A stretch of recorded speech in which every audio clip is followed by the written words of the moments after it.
नमस्कार दोस्तों, मैं हूं जितेंद्र दीक्षित। 4 PM महाराष्ट्र में आपका स्वागत है।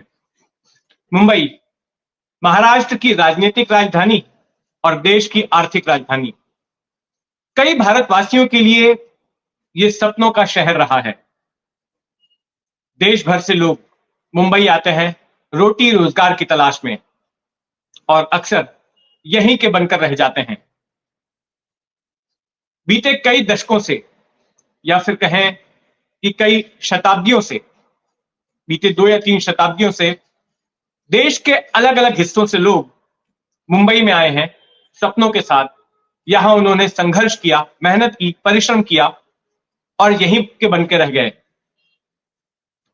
आज उनकी कई सारी पुश्तें मुंबई में हैं और मुंबई में उत्तर भारतीय समुदाय, और उत्तर भारतीय से मेरा कहना है मुख्यतः यूपी, बिहार और उत्तराखंड जैसे राज्यों से आए हुए लोगों का समुदाय एक बड़ी ताकत बन चुका है। और ये ताकत एक राजनीतिक ताकत भी है। चुनाव में, चाहे वो मुंबई महानगर पालिका का चुनाव हो, विधानसभा का चुनाव हो या लोकसभा का चुनाव हो, उत्तर भारतीय मतदाता कई सीटों पर निर्णायक भूमिका निभाते हैं। और यही वजह है कि इस वक्त तमाम पार्टियां उत्तर भारतीयों को लुभाने की कोशिश कर रही हैं। एक वक्त था जब उत्तर भारतीय कांग्रेस के प्रति झुकाव रखते थे और कांग्रेस को मुंबई में जीत जो मिलती थी उसमें एक बड़ी भूमिका उत्तर भारतीय वोटरों की होती थी। लेकिन बीते कुछ दशकों से, कई कारणों से, कांग्रेस की इनफाइटिंग की वजह से और कमजोर नेतृत्व की वजह से और भी कई कारणों की वजह से मुंबई में कांग्रेस से उत्तर भारतीय वोटर दूर होता चला गया। लेकिन अब फिर से कोशिश हो रही है उत्तर भारतीयों को कांग्रेस के साथ जोड़ने की। इसी हफ्ते संजय निरुपम, जो कि कांग्रेस की ओर से पूर्व सांसद रह चुके हैं, मुंबई कांग्रेस के पूर्व अध्यक्ष हैं और कांग्रेस के एक सक्रिय नेता हैं, उन्होंने मुंबई के गोरेगांव इलाके में एक उत्तर भारतीय सांस्कृतिक और सामाजिक कार्यक्रम का आयोजन किया। इस कार्यक्रम में उन्होंने एक गीत संगीत का कार्यक्रम रखा, जहां पर सांस्कृतिक गीतों को गाने के लिए कुछ गायिकाओं को बुलाया गया और साथ में मुंबई शहर के कुछ मशहूर गणमान्य हस्तियों का सम्मान भी किया गया। और इसी कार्यक्रम में उत्तर प्रदेश कांग्रेस के प्रमुख अजय राय को बुलाया गया। वही अजय राय जो कि पिछला चुनाव वाराणसी में पीएम मोदी के खिलाफ लड़ चुके हैं, तो इनको भी यहां पर बुलाया गया था। और ये सारा कुछ हो रहा था उत्तर भारतीयों को साथ लाने के लिए। मैं कहता हूं पेशा एक ही है, जो जैसे यहां पर जो लोहार या बढ़ई या सोनार, उनके सरनेम आमतौर पर मिस्त्री होते हैं, सुतार होता है या फिर पांचाल होता है। वही पेशा करने वाले जो यूपी में और बिहार में बैठे, उनका सरनेम होता है विश्वकर्मा और शर्मा। तो चूंकि विश्वकर्मा सरनेम कोई महाराष्ट्र में नहीं है, शर्मा सरनेम कोई महाराष्ट्र में नहीं है, इसलिए इनको रिकॉग्नाइज नहीं किया जाता एज ए ओबीसी और ये बेचारे भटकते रहते फाइल लेकर।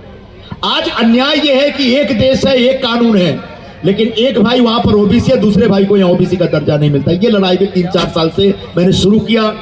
जब फडणवीस मुख्यमंत्री हुआ करते तब उनके पास लेके गया था, उन्होंने कुछ अधिकारियों से जोड़ दिया और आखिरकार कहीं ना कहीं इस विषय को दबा के रखना और आगे नहीं आने दे रहा है, ऐसा एक षड्यंत्र रचा गया है महाराष्ट्र सरकार की तरफ से। तो मैं इस मुद्दे पर, इस मौके पर संजय निरुपम ने जो वहां भाषण दिया, तो उसमें 2-3 ऐसे मुद्दे उन्होंने छेड़े जो कि उत्तर भारतीयों को छूते हैं, उत्तर भारतीयों से जुड़े हुए हैं।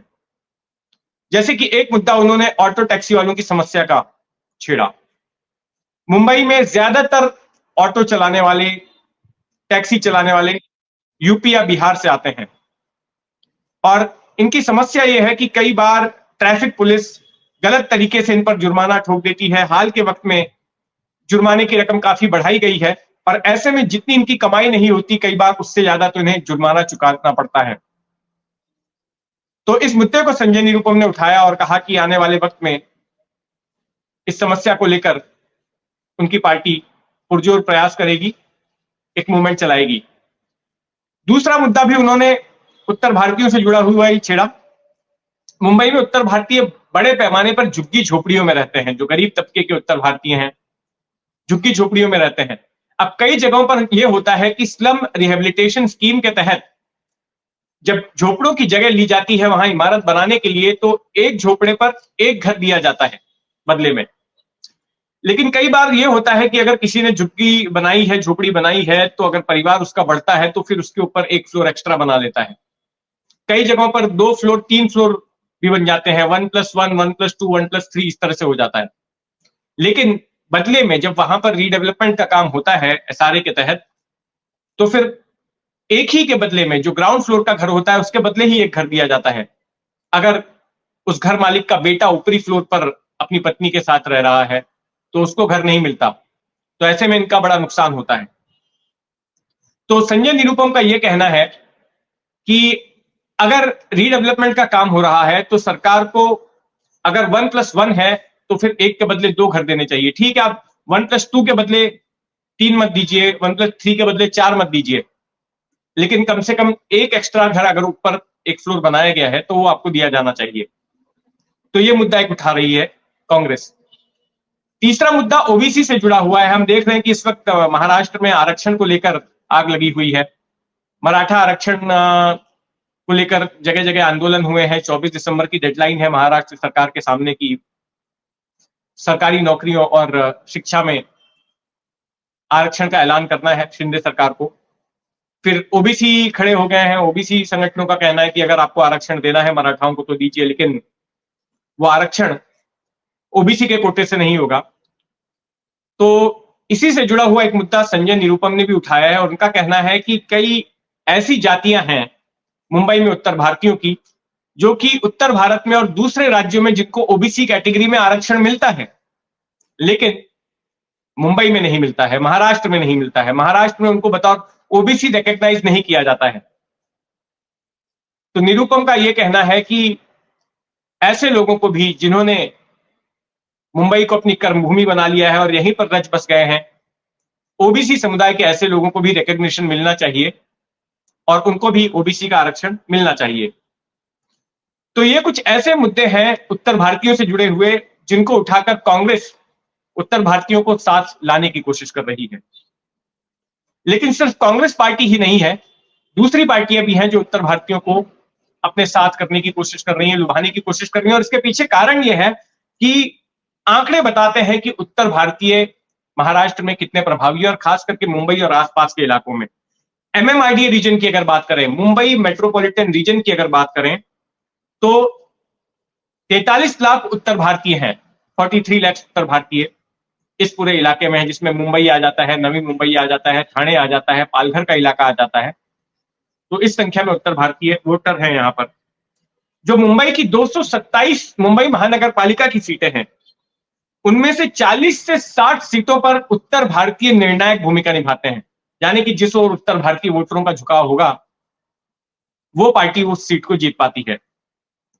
फिर अगर विधानसभा की बात करें एमएमआर रीजन की, तो पूरे एमएमआर रीजन में 60 विधानसभा की सीटें हैं। मुंबई में 36 हैं, लेकिन अगर हम आसपास के शहरों को, पूरे रीजन को मिला लें तो 60 सीटें हैं और उनमें से 22 सीटों पर उत्तर भारतीय निर्णायक भूमिका निभाते हैं।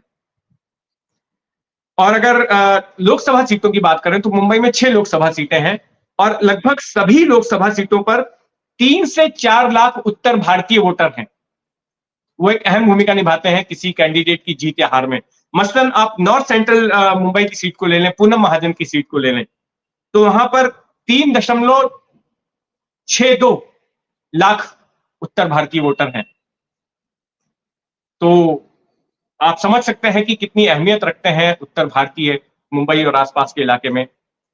बीजेपी भी इस दिशा में काम कर रही है। बीजेपी की ओर से भी तरह तरह के हाल फिलहाल में इवेंट्स ऑर्गेनाइज किए गए और उत्तर भारतीयों को साथ जोड़ने की कोशिश की गई। यहां तक कि बीजेपी ने जो बड़े चेहरे थे मुंबई में उत्तर भारतीयों के, उनको अपने साथ में ले लिया। उनमें से एक बड़ा नाम था कृपा शंकर सिंह का, जो कि लंबे वक्त तक कांग्रेस से जुड़े रहे, जिन्होंने कि अपना सियासी करियर कांग्रेस के साथ ही शुरू किया था। उनको बीजेपी ने अपने साथ मिला लिया। फिर इसके बाद राजन सिंह हैं, जो मुंबई महानगर पालिका के बड़े नेता थे, कांग्रेस के थे, उनको भी साथ में ले लिया गया। कई और भी नेताओं को लिया गया है। तो इस तरह से बीजेपी उत्तर भारतीय, ना केवल आम उत्तर भारतीयों को जोड़ने की कोशिश कर रही है, बल्कि उत्तर भारतीय समुदाय से जो नेता आ रहे हैं उनको साथ में ले रही है अपनी स्ट्रैटेजी के तहत। यहां तक कि उद्धव ठाकरे वाली शिवसेना भी यही काम कर रही है।